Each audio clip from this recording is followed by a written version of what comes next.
আছে এখন করে না আমার লিখেছি এটা লিখিনি না ওই সব লিখি না আবার লিখবে তো সে খাতায় ওইদিকে চলে যাবে ছিল 500 টাকা হয়ে যাচ্ছে কিন্তু মারা নির ব্যাটা যত মনে করি ও সালাম ওই দলাটা তফাৎ হয়ে গেছে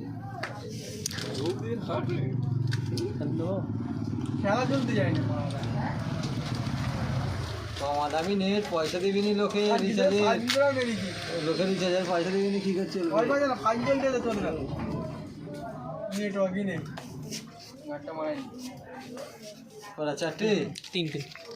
5টা ফেরত বাবি কত হলো বাপ আপেল তো মনে করে এসে বলছি যে আপেল নিয়েছি খা ঠিক আছে তুই তো জানিস হ্যাঁ বড়া শান্তি বিড়ি সিগারেট এইসব তো রেখেছো কি আপেল নিয়ে এসে বলেছো যে আপেল প্রোগ্রাম আপেল খাবি কোন সাইজের বলতে হবে সেরকম সাইজের অর্ডার দিতে হবে 70 টাকা 64 64 6 70 হ্যাঁ তো 5 টাকা দাও পরে ওই তো রেলো কালকে পয়সা পেয়ে যাবে হপ্তা কালকে পয়সা দিলি হ্যাঁ তোকে দিয়ে দেবো ওই যে 5 টাকা রাই দুটো দিস আজ বাড়া ওই ছাড়া দুটো দেশ লাই তো বড় অন্য লোকেরা লাই না কিছু কাজ আছে